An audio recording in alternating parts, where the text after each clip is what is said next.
बर्बरीक एक महान योद्धा का परिचय। नमस्कार दोस्तों, आज हम आपको एक ऐसे योद्धा की कहानी सुनाने जा रहे हैं जिसकी वीरता और बलिदान ने महाभारत के इतिहास में एक अमिट छाप छोड़ी है। यह कहानी है बर्बरीक की, जो अपने अद्वितीय साहस और बलिदान के लिए जाने जाते हैं। आज हम महाभारत के एक ऐसे योद्धा की कहानी सुनेंगे जिसकी वीरता और बलिदान सबसे अलग है। उसका नाम है बर्बरीक। बर्बरीक की कहानी न केवल उनकी वीरता की है, बल्कि उनके अद्वितीय बलिदान की भी है, जिसने उन्हें अमर बना दिया। बर्बरीक घटोत्कच और कामकंटा के बेटे थे। घटोत्कच, जो खुद भीम के बेटे थे, एक महान योद्धा थे और उनकी वीरता के किस्से महाभारत में भरे पड़े हैं। बर्बरीक ने अपने पिता और दादा से युद्ध कला की शिक्षा प्राप्त की और छोटी उम्र में ही एक कुशल योद्धा बन गए। घटोत्कच खुद भीम के बेटे थे, यानी बर्बरीक पांडवों के वंशज थे। पांडवों के वंशज होने के नाते बर्बरीक में भी वही वीरता और साहस था जो उनके पूर्वजों में था। उन्होंने अपने परिवार की परंपरा को आगे बढ़ाया और युद्ध कला में निपुणता हासिल की। छोटी उम्र में ही बर्बरीक युद्ध कला में माहिर हो गए थे। उन्होंने धनुर्विद्या, तलवारबाजी और अन्य युद्ध कलाओं में महारत हासिल की। उनकी युद्ध कला की कुशलता ने उन्हें एक अद्वितीय योद्धा बना दिया। बर्बरीक की युद्ध कला की कुशलता और उनकी अद्वितीय शक्तियों ने उन्हें एक महान योद्धा बना दिया। कहते हैं कि उन्हें अपनी मां से अद्भुत शक्तियों का वरदान मिला था। उनकी मां ने उन्हें 3 बाणों का वरदान दिया था, जो किसी भी युद्ध को समाप्त करने की क्षमता रखते थे। इन बाणों की शक्ति इतनी अद्वितीय थी कि वे किसी भी युद्ध को एक ही क्षण में समाप्त कर सकते थे। लेकिन उनकी कहानी सिर्फ वीरता की नहीं, बल्कि धर्म और बलिदान की भी है। बर्बरीक ने अपने जीवन में धर्म और न्याय का पालन किया और अपने बलिदान से यह सिद्ध कर दिया कि सच्चा योद्धा वही है जो धर्म और न्याय के लिए अपने प्राणों की आहुति दे सके। तो चलिए जानते हैं बर्बरीक की अमर कहानी। यह कहानी हमें सिखाती है कि सच्चा योद्धा वही है जो न केवल युद्ध में वीरता दिखाए, बल्कि धर्म और न्याय के लिए अपने प्राणों की आहुति देने के लिए भी तैयार हो। बर्बरीक की कहानी हमें यह भी सिखाती है कि सच्ची वीरता और बलिदान कभी भी व्यर्थ नहीं जाते और वे हमेशा अमर रहते हैं। बर्बरीक में अद्भुत शक्ति और युद्ध कौशल था। उन्होंने अपनी मां से 3 अचूक बाण प्राप्त किए थे। मां ने बर्बरीक से वादा लिया कि वह हमेशा कमजोर के साथ लड़ेंगे। बर्बरीक ने यह वादा किया और कुरुक्षेत्र के युद्ध में भाग लेने का फैसला किया। बर्बरीक के पास 3 अचूक बाण थे जो किसी भी चीज को भेद सकते थे।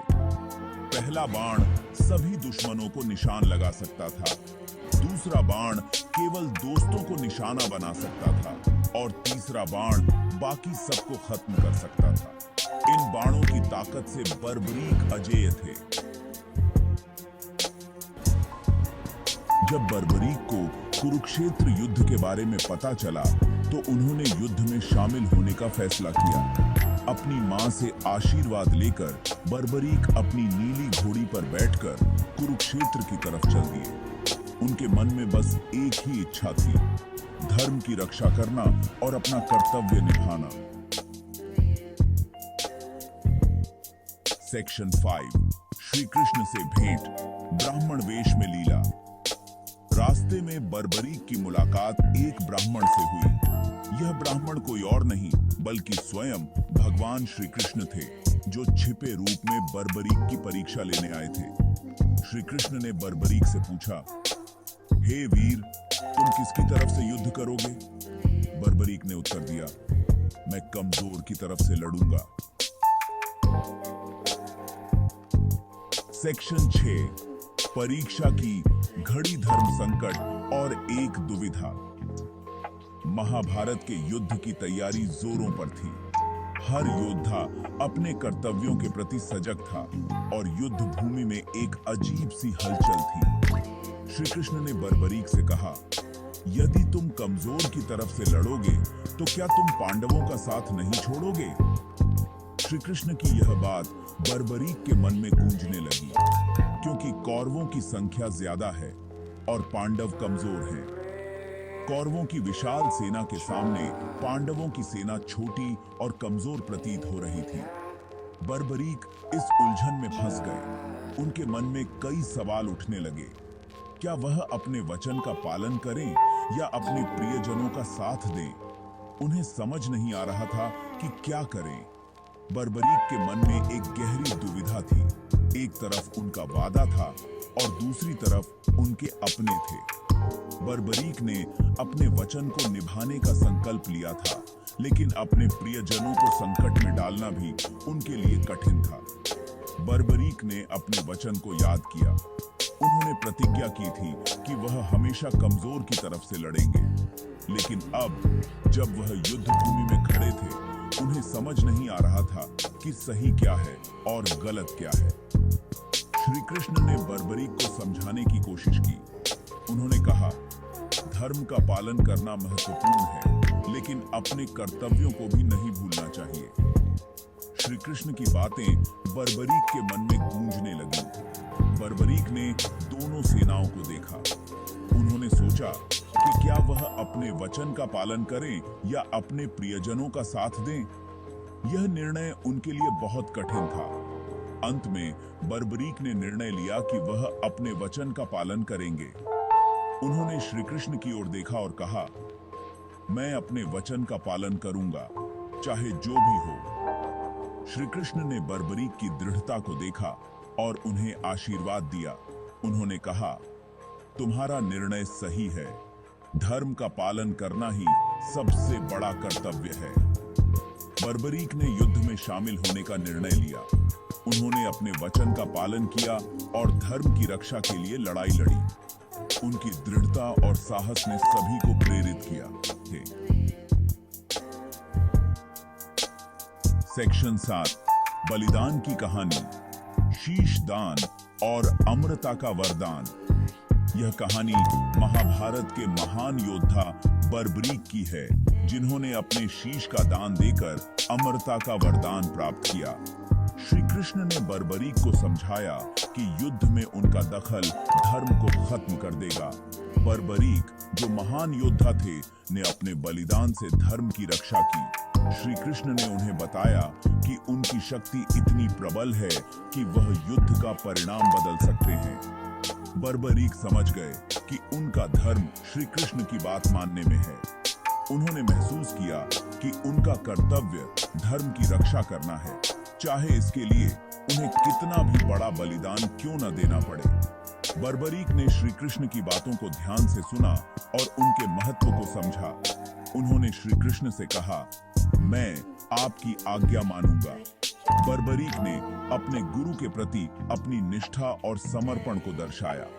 उन्होंने यह भी कहा कि वह धर्म की रक्षा के लिए किसी भी हद तक जा सकते हैं। श्री कृष्ण ने बर्बरीक से दान में उनका सिर मांगा। यह एक असाधारण और कठिन मांग थी, लेकिन बर्बरीक ने इसे सहर्ष स्वीकार किया। श्री कृष्ण ने बर्बरीक को बताया कि उनका बलिदान महाभारत के युद्ध में धर्म की विजय सुनिश्चित करेगा। बर्बरीक ने बिना किसी हिचकिचाहट के अपना सिर दान कर दिया। उनका यह बलिदान न केवल उनकी वीरता को दर्शाता है, बल्कि उनके अटूट विश्वास और समर्पण को भी। बर्बरीक का यह बलिदान महाभारत के इतिहास में एक अमर गाथा बन गया। उनके इस अद्वितीय बलिदान ने उन्हें अमरता का वरदान दिलाया और उन्हें सच्चे धर्म योद्धा के रूप में स्थापित किया। सेक्शन 8, दिव्य दृष्टि, कुरुक्षेत्र का विहंगम दृश्य। श्री कृष्ण ने बर्बरीक के सिर को एक ऊंचे स्थान पर रखवाया, जहां से वह पूरा युद्ध देख सके। बर्बरीक का सिर अमर हो गया और उसने कुरुक्षेत्र के पूरे युद्ध को देखा। इस तरह बर्बरीक ने अपना बलिदान देकर धर्म की स्थापना में अपना योगदान दिया। सेक्शन 9, बर्बरीक की कहानी, प्रेरणा और शिक्षा। दोस्तों, बर्बरीक की कहानी हमें सच्चे धर्म, बलिदान और समर्पण का महत्व सिखाती है। यह कहानी हमें याद दिलाती है कि सच्ची वीरता सिर्फ ताकत में नहीं, बल्कि धर्म के रास्ते पर चलने में है। बर्बरीक की कहानी आज भी हमें प्रेरित करती है और हमें सही और गलत में फर्क समझने में